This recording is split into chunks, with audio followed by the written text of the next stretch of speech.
Welcome to the Pre to Post Transplant Podcast, a podcast that brings personal stories from transplant survivors, their families, friends, and loved ones. This is where you will hear challenges and triumphs of everyone involved in this journey.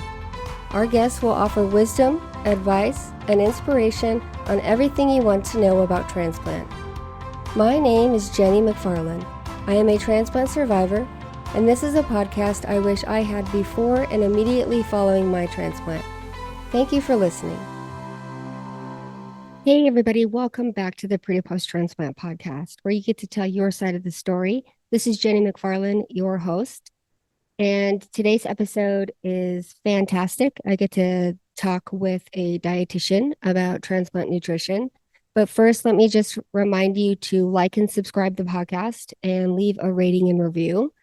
And also log onto the website and leave a comment or a suggestion for a topic, or if you want to be on the show, you can log on there and send me a message. The website is www.pretoposttx.com.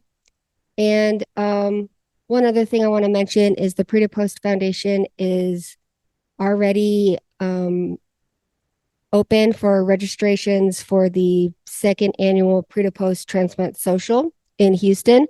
So if you live in Houston or you're traveling to Houston in February, this is going to be a great event. We have a lineup of great speakers to talk about different transplant topics.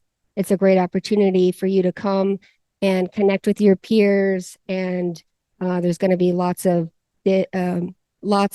different activities to do, and it's going to be a great time. So if you live in Houston, you can log on to our website at www.pretopost.org and register early because it's cheaper, and find out more information.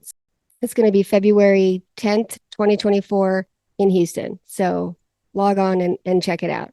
So today's episode is with a dietitian who works at Vanderbilt in Tennessee, and she's going to talk to us a lot about nutrition in transplant. She's primarily a kidney transplant dietitian, and she works with kidney patients, but a lot of the things that she talks about today is relatable to all the organs. So even if you're not a kidney recipient, this is still a great episode for you to listen to because there's a lot of great information about nutrition.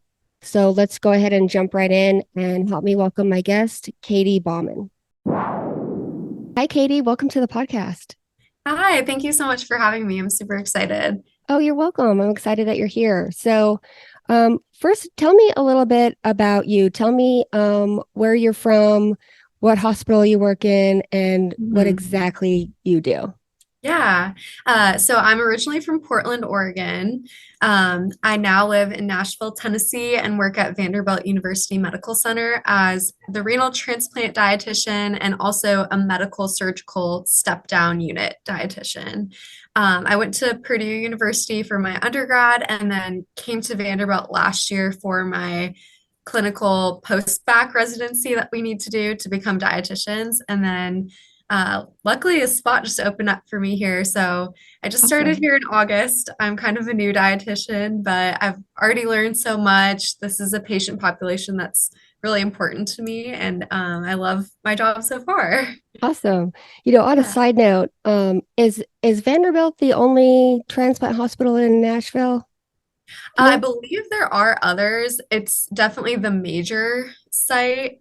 I can't say for sure just because I am so new to the field. So I wanted to move there right after my transplant because I had a doctor in my team in Houston, and he was my favorite doctor. And like maybe about 6 or so months after my transplant, he moved to Nashville, and I was just so bummed out that he left because he was my favorite doctor. And I haven't heard from him since, but when you mentioned Nashville, I was like, oh, that's where my doctor is. But okay. Anyway, back to the podcast. I probably won't put that in. So tell me what got you into nutrition? Yeah, so I actually have kind of a roundabout career path. I've known I wanted to be a dietitian since I was about 16 years old. It's just something that really spoke to me. I was a really competitive cross country and track athlete all throughout high school. And I originally thought I wanted to go to college to become a sports dietitian. Uh, And after kind of going through my education, taking some sports nutrition classes, I realized I was really passionate about clinical nutrition. And it was a way for me to connect with patients without going to medical school or nursing school or something like that, but still being really involved in the care team. yeah. I initially also thought I wanted to work with a pediatric population. Oh, okay. And throughout my internship last year, I just found that I was able to connect more with my adult patients. I think it was a little bit less intimidating for me to talk to them, interact with them. Yeah. Um, and I think with transplant, it's just amazing to work with patients who really just get a second chance at life. And that's something that's really exciting for me. So kind of took a few different turns in my career, but I'm really happy with where I am now. And yeah, I'm loving it. Did you just happen to like maybe do like a clinical or something with a transplant clinic, or how did you Yeah. specifically find out that you love working with transplants? Yeah, good question. So, I guess I should explain how our dietetic internship works for some more context for listeners.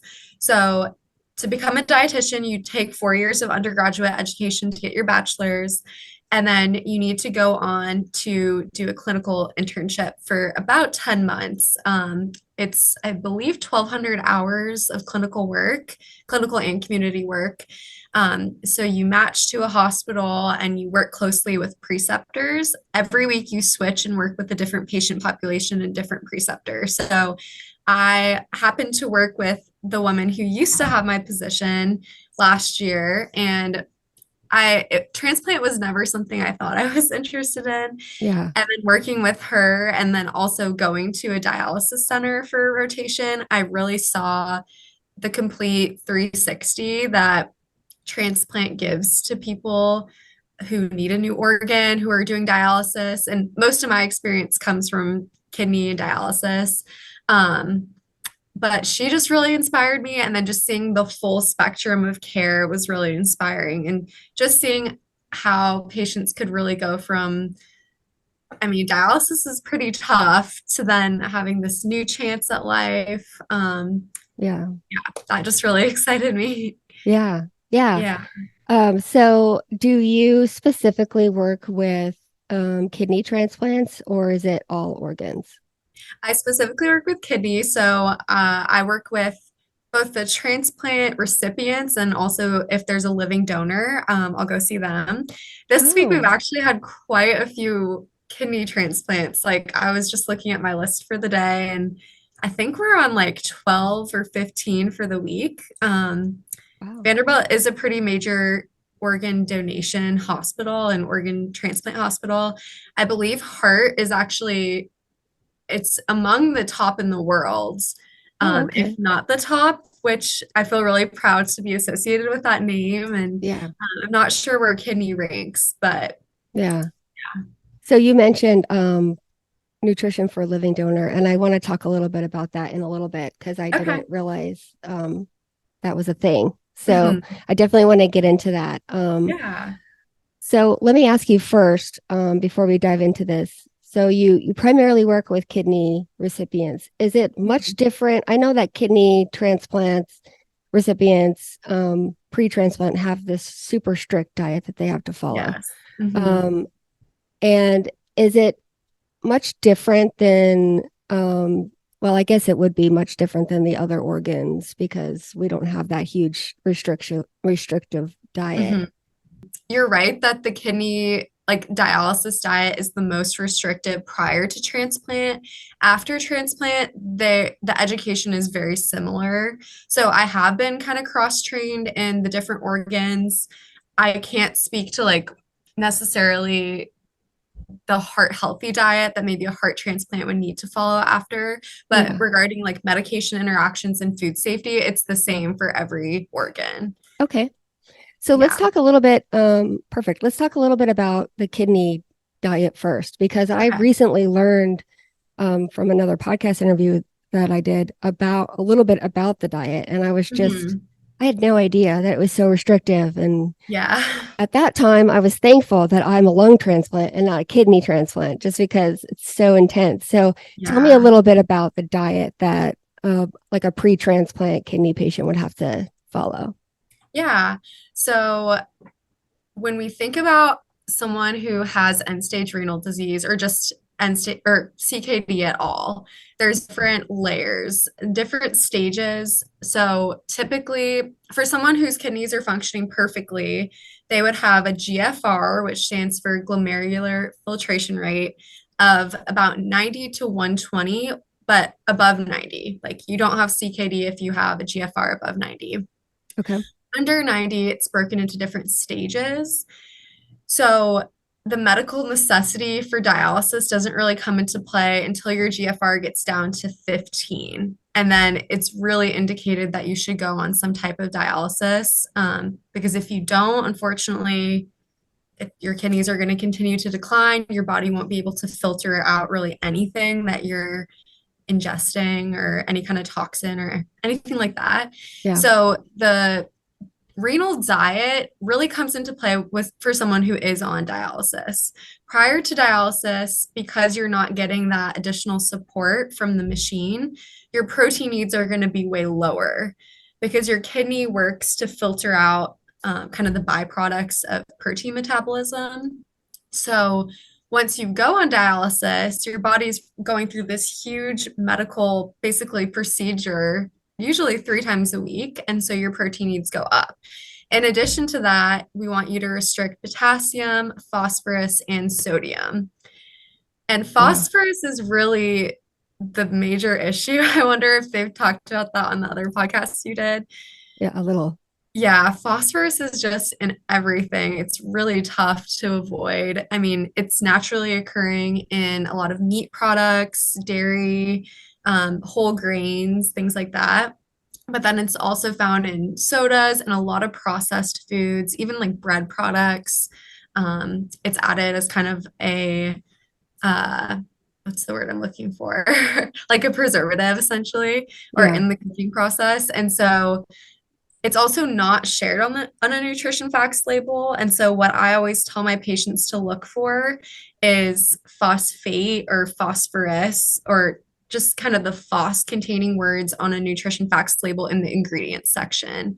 Okay. But unfortunately, like the government doesn't require that manufacturers put the exact amount of phosphorus on a label, so it's hard to kind of quantify and understand how much you need. Yeah. Yeah. Wow. Okay. And then also there's the factor of the fluids intake, Hmm. correct? Yeah. Yeah. Yeah. So yeah, when I heard that, she couldn't drink that much water. In fact, I just heard that on my last episode that the water was really difficult for people because Hmm. they want the water and they can't drink the Yeah. water. So um Yeah. it just seems really difficult to go from being normal and then you have to follow this strict diet. Like I don't even know if I could, Hmm. well, I guess I would have to, but it would be really difficult. It's very hard. Luckily, in dialysis, even if you're doing home dialysis, so if you're at home or in the clinic, you do get a dialysis dietitian who works really closely with patients, and they get something called like a report card Hmm. um, for every almost every session that they come to clinic or at home, and it shows all of their lab values. They can talk about what foods they had that may have spiked the phosphorus or potassium. So that's a great resource. And then a lot of the time when those patients come in for transplant, they already have kind of an idea of um, what a dietitian does and all of that. So it makes my job a little bit easier. Yeah. Yeah. So let's talk a little bit about the living donor Hmm. dietitian nutrition, process. So Hmm. what is that about? Because I didn't realize that they would even see a. So are you a nutritionist or a dietitian, or are those the same thing? Yeah, that's a great question. So I'm a dietitian. Okay. The full label is registered dietitian nutritionist, so RDN. It's kind of Okay. confusing, but Okay. yes, I'm a dietitian. Okay. So yeah, so what kinds of things do you talk about with living donors? Yeah, so I actually cross cover for our outpatient dietitian who does the living donor nutrition evaluation. So I don't work with these patients regularly prior to their donor nephrectomy. I really see them a lot after in the hospital, but I have seen some of her patients and I can speak to it.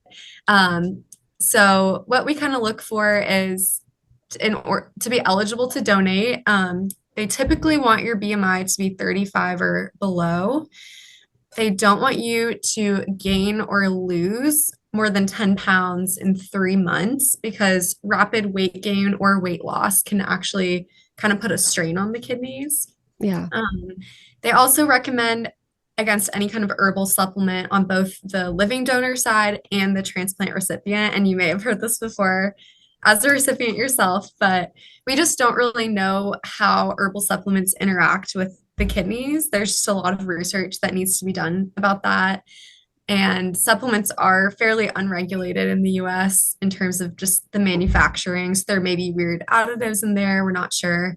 And I guess I should preface when I speak about herbal supplements, it's things like ashwagandha or sea moss, things that kind of tend to be more alternative medicine.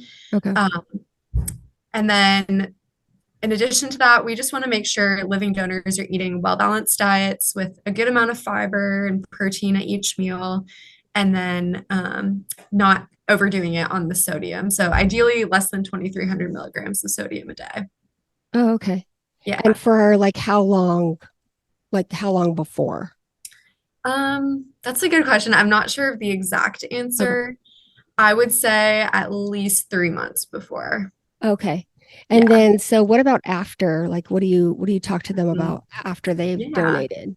Yeah. So it's really it's much more straightforward than the transplant recipient diet. Yeah. And they usually come in, they do the nephrectomy, and a lot of the time they leave after just a day. So it's a pretty short hospital stay. Yeah. Um, I just check in with them about just because they only have one kidney, I recommend not overdoing it on protein following the procedure. I mean, they will have elevated protein needs just because they've had like an incision and a surgery. Yeah. But I always recommend against taking like protein powder and really drinking a lot of protein shakes, things like that following transplant, because that just tends to be hard on the kidneys. Okay. Um, it's pretty straightforward. I just say, like, I'd recommend continuing to eat 3 meals a day, making sure there's a vegetable, protein, and some form of starch or carbohydrate. Yeah. And yeah, and then with the over the counter medications, it's kind of more on the pharmacy side of things, but they recommend against taking like aspirin or Advil, and really just taking Tylenol as like a pain medication. Okay. Yeah. Yeah. So when this is probably a question for maybe an MD or something, but um so after you donate, obviously you only have one kidney. hmm Um does it like you mentioned Tylenol, like is hmm that like something that they need to do from then on? Like I know ibuprofen and stuff like that is hard on the kidney. Should they not be hmm taking those other medications from then on, or just was it is it just right after transplant or But donation? yeah, I'm actually not entirely sure what the answer to that is. I think it's my guess would be just in the acute like 4 to 6 weeks following. Yeah. Um, but yeah, it's really just if they need to take something, we recommend Tylenol, and that's the same for the transplants as well. Yeah. Um, yeah. Okay. And so in general, for transplant, we have strict dietary things that we have to follow. You know, there's the Mhm. certain foods that we can't eat, which is some of them I really miss, like grapefruit and stuff like that. Yeah. What are the main foods that we're now restricted on eating Mhm. for all of the organs? Yeah. So what I always tell my patients is there's kind of two buckets of information for the nutrition or their new transplant diet. The first bucket is the medication and fruit interactions. So people always think about grapefruit, but Yeah. I always recommend against pomegranate and blood orange as well. Blood orange, I find a lot of my patients have never even had that. It is a little bit more rare. Yeah. Um, you can have regular oranges, but those three fruits will interact with the immunosuppressant medications that patients will be on so that their bodies don't reject the organ. Um, I always reference there's a transplant binder that we give patients at Vanderbilt that has a list of common sodas and beverages that have trace amounts of grapefruit in them. And I think a lot of people are surprised by like really common drinks have grapefruit, like Mountain Dew, Fresca, a lot of the Oh, Fanta products, Country Time lemonade. There's a lot. So I always say if you ever want to drink something new, whether it be a juice or a soda, make sure to just do a quick Google search. Make sure that there's no grapefruit in there. Because I would hate for that to yeah. be a reason that you reject your new kid. I hadn't heard any of those before that you just Oh, mentioned them. yeah. Yeah, there's So a lot. so let's say somebody goes and starts drinking a Mountain Dew, hmm and you say that there's a little bit of grapefruit in there. How harmful will it be if they do drink it and don't know about it? hmm Or like So any it's of the other funny. drinks that you Yeah. mentioned. It's funny that you say Mountain Dew because we recommend against it just because we don't actually know for sure if it has grapefruit or not. Okay. The company like won't release that information to us because it's a proprietary blend. And so Oh, I okay. just say don't drink it because I think it could have it in there. But yeah, good question. If they were to drink it, I mean, it would just affect how someone metabolizes that medication. Um, I I mean, if it's a really low amount, I don't think it would really change the potency that much. But if they're drinking it every single day, I think long term it could just affect how um, effective the medication is. And Yeah. yeah, I haven't had a patient come back into the hospital who's rejected their organ, and we've been able to pinpoint it to one of those drinks. Yeah. But I always just say, I'm giving you all the information I can. What you choose to do with that is up to you. Yeah. Yeah. Well, the good thing for me is I don't like Mountain Dew, so I'm Oh, safe. good. Now the other Yeah. ones I like, but I'll start Googling that. Yeah. Okay, what about like certain foods, like obviously Yes. sushi and raw fish and raw meats Yeah. and eggs and stuff? Yeah. So how I always introduce this to patients is so we give a food safety booklet to all patients. And I mean, any kind of foodborne illness is of concern, of course, for anyone. I mean, it's not fun to have any kind of GI upset. But we're really concerned about a bacteria called Listeria. And this is found in a lot of raw food products. So I approach this by just talking about each of the different kind of major sources of listeria. So first with meat, meat tends to like undercooked meat could have a risk of listeria. So I always say, I know this might be hard, but I would recommend cooking your meat done or well done, really avoiding any kind of pink in the meat. And some people are really attached to having rare, medium rare food, and this is really hard for them. And if that's the case for anyone listening, I would recommend getting a meat thermometer and at the very least just testing the middle of the meat to make sure that it's cooked to a safe internal cooking temperature. Um, that's kind of one area with hot dogs and deli meat.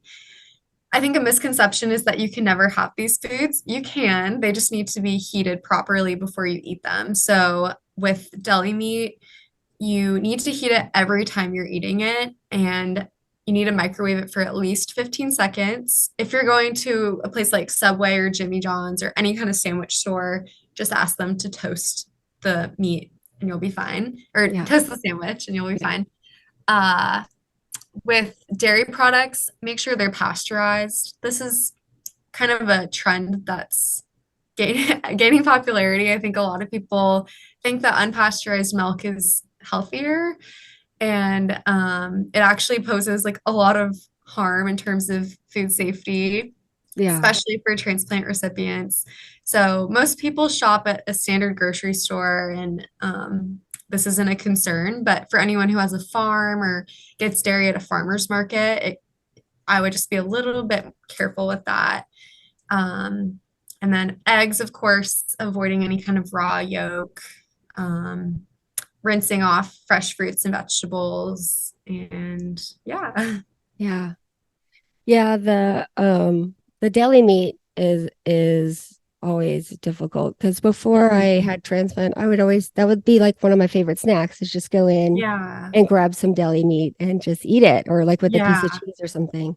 And now I Hmm. have to heat it up and which I Yeah. do, but it doesn't taste as good for me. Yeah, it's weird to have like warm deli meat. Yeah, I it think is a lot weird. of people aren't used to that like sensation, and so it takes some getting used to, but Yeah, and when I go into like a restaurant and I want like a club sandwich or something, I always ask, "Can you heat up the meat?" And sometimes mhm. they're just so confused, like the waitress is like, "What?" But okay. Yeah. So, and then you mentioned like Subway, having it toasted or whatever. So the question I have is like, say you go to Subway and get it to go and you toast it and it's warm, but it takes you Hmm. a little bit of time to get home and the meat cools down before you get Hmm. home. Is that still considered safe or do they need to reheat it again before they eat it? Yeah, I think it really depends on how long you're traveling home. I can't say for sure the exact amount of time. I would say within like 10 minutes, I would recommend eating it Okay. Yeah. just to be completely rule out any kind of risk. Yeah. Yeah. Okay.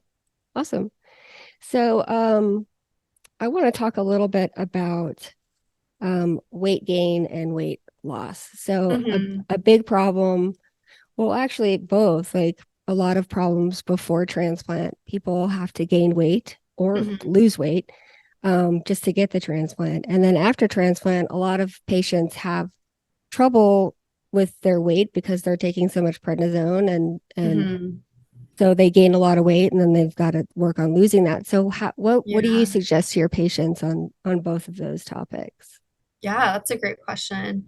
Um, Regarding weight loss to prepare for surgery, that's kind of more on the outpatient side of things.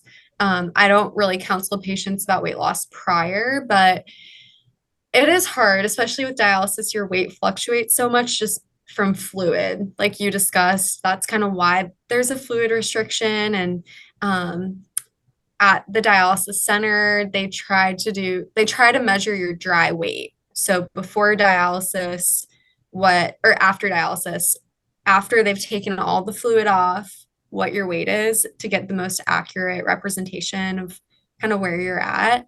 Yeah. Um, yeah, I can't say I have too much experience with nutrition counseling for weight loss. I mean, I think after I can speak to that a little bit more.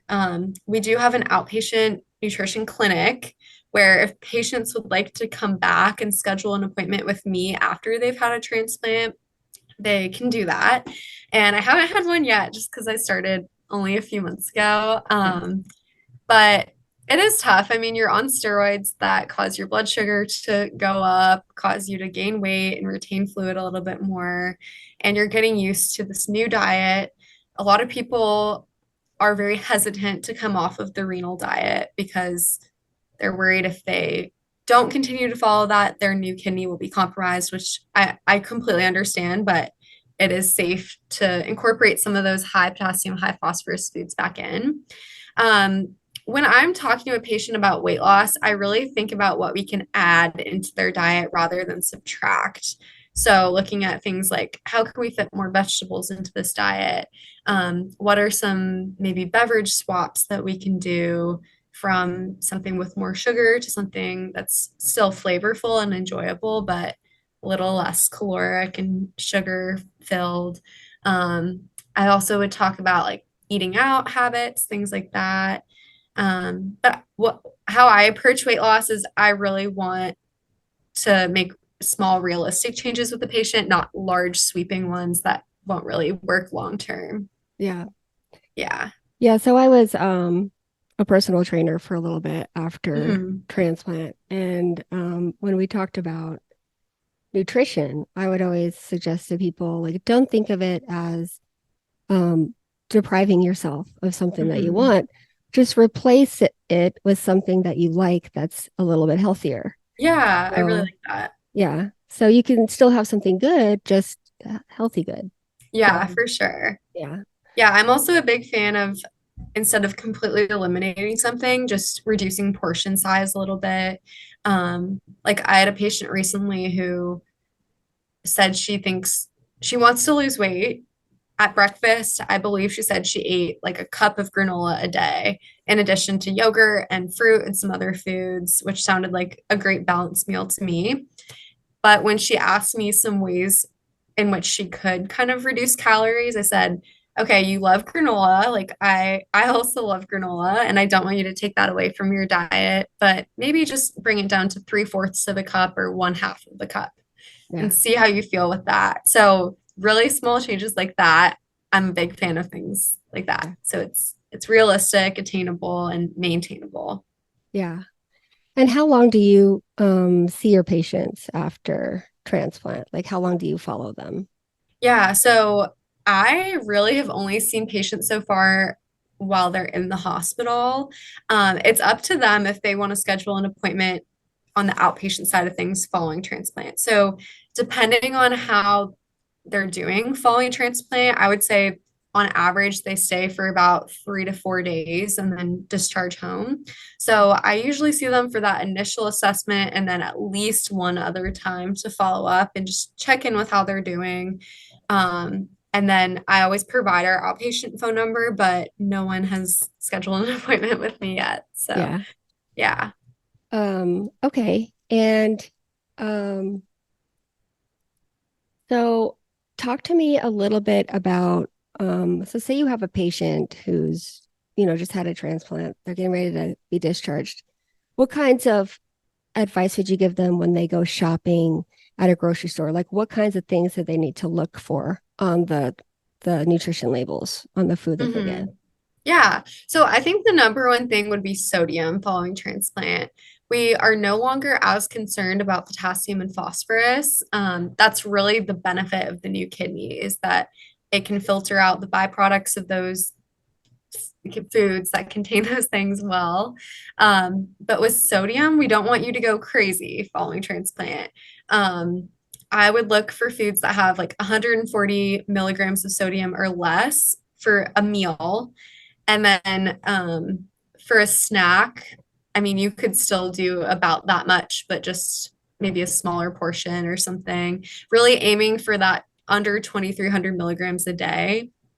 And some tips to do this would be just cooking food at home more often than going out tends to be lower in sodium. If you're buying canned food products, look for the low sodium version and then always make sure to rinse off that like film and like solution that's inside the can.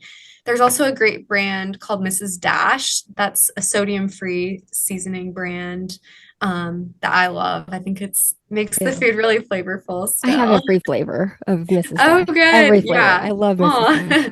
yeah, I think it's awesome. And then yeah, sodium's really the main thing. A lot of patients who get a kidney transplant also have diabetes, and their CKD was kind of caused because of diabetes. What's really tough is that when you're following the renal diet prior to transplant, those two nutrition, like the nutrition recommendations for diabetes and CKD, are almost in exact opposition with each other. So for someone who Wow. has those two conditions, it's tough to navigate grocery shopping. Yeah. So, for example, when you are on the renal diet, it's better to avoid whole grains and whole bread products and seeds and things like that because they're higher in phosphorus. But Yeah. then you have diabetes, we want you to eat more whole grains and more fiber rich foods.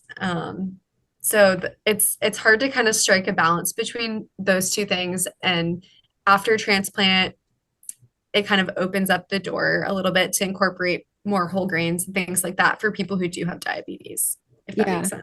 sense. Yes. And that Yeah. was something I was going to mention is the diabetes, Hmm.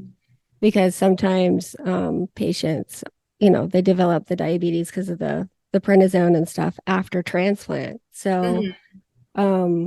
that's like a whole new thing that they have to navigate. And Yeah. so um, for me, I had diabetes pre um, and and post. It got worse a little bit. So Hmm. what kinds of things? Well, obviously you want them to control their blood sugars with foods, but like if they're struggling with that, what kinds of advice do you give to your patients who Yeah. are now diabetic and they're struggling with food? So you're talking about that just on the post-transplant side of things or just in Yeah, general? Okay. post. Yeah, Yeah. So after you've had the kidney transplant, specifically with kidney, you are able to introduce some of those higher phosphorus grains and things like that into your diet, which you weren't able to on the renal diet. Really, the renal diet, it's funny because it emphasizes like white bread products, white rice, things like that, because they're lower in phosphorus, but then those will drive your blood sugar up. yeah. So, following transplant, sometimes I do diabetes education for those patients as well. And how I like to think about it is the plate method for diabetes. So, have you heard of the plate method before?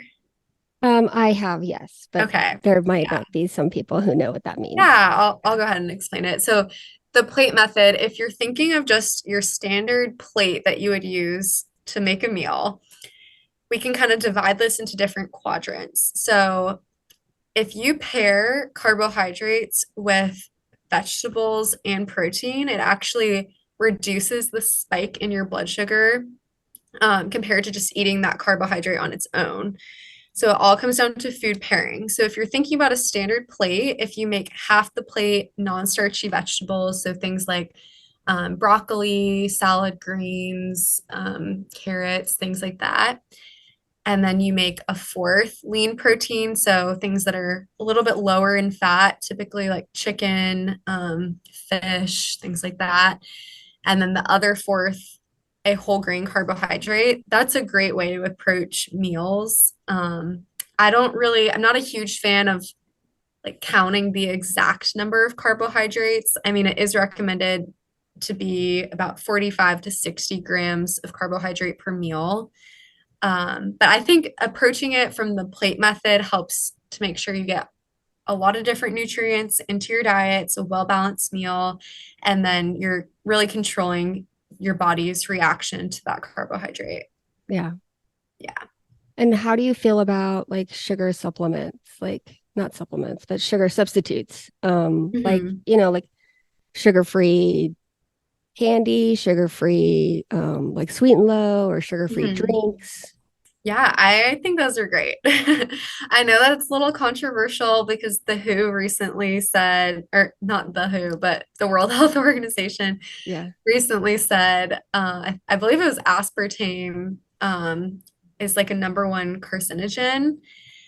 That was surprising to me and a lot of my dietitian colleagues because throughout school we've learned about different clinical studies that show, like they've been done on rats, and it's shown that if a rat ingests the equivalent of about 40 cans of Diet Coke a day over the course of many months, they could develop cancer.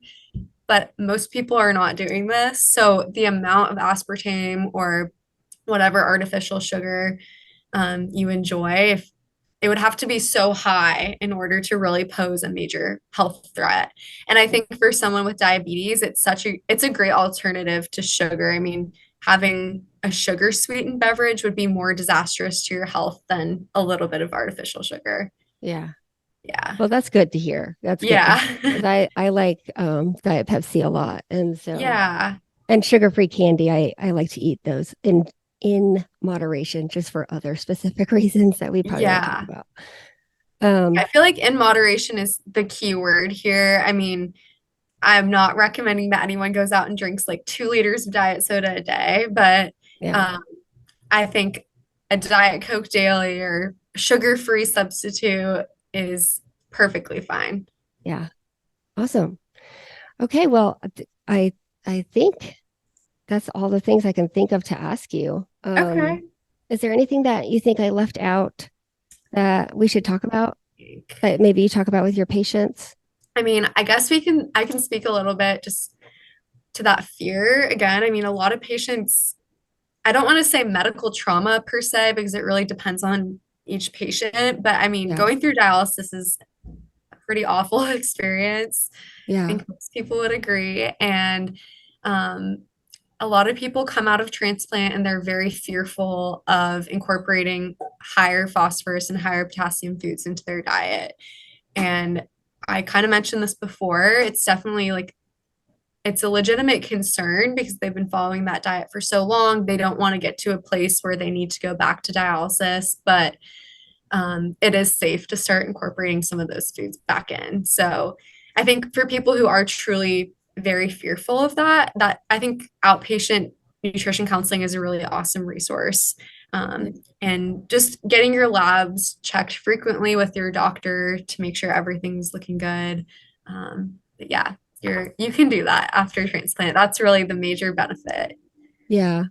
Yeah, I can see how it can be nerve-wracking just because Hmm. your whole life changes after transplant. And so Yeah. you're so used to doing something and then you get to do something else. Like it's that way with every organ. I Hmm. remember I was terrified leaving the Yeah. hospital because I was afraid I was going to mess something up. So, Yeah. yeah, very good. Well, I Um, thank you so much for coming on. And this is a lot of great information. I learned a lot today. oh, I'm so And glad. I know that a lot of people will learn a lot. So I Yeah, really appreciate you coming on. for And sure. I did forget to ask you if there are any resources online that people can visit if they have like questions or they want to look something up. Do you know of any? Yeah. I think the National Kidney Foundation is a really great resource. They post a lot of just great like educational handouts. I believe they even have some recipes on there. Okay. I think that's kind of more so for the pre-transplant phase, but um, I do give handouts from the nutrition care manual, which you have to pay to access, and us as dietitians use that just to look at like comparative standards for protein and energy and kind of what the guidelines are for each health condition. So that's kind of more on the clinical side of things, but I think the National Kidney Foundation is the best. Okay. Perfect. Yeah. Okay. Awesome. Well, thank you so much. I really Yeah, it was appreciate great it. to meet you. Good to meet you too. Have a great weekend. You too. Okay. Thank you for listening to the Pre to Post Transplant Podcast. Please be sure to subscribe to the podcast and follow us on Facebook. Oh, and if you have not signed up to be an organ donor, please visit www.organdonor.gov and register today. You too can save lives.